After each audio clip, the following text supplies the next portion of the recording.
පිටින් ඉගිලිලා යන යකඩ හීන මළුවේ මල් පිපෙනවා රබෝ මැයිසිත් කන විසුවඳ ගැලුවේ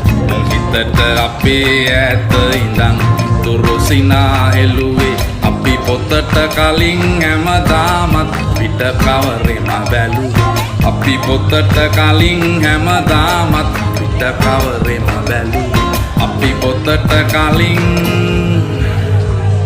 හැමදාමත්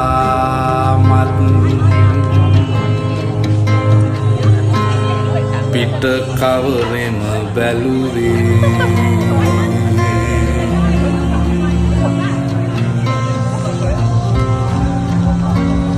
අපි පොතට කලින් හැමදාමත්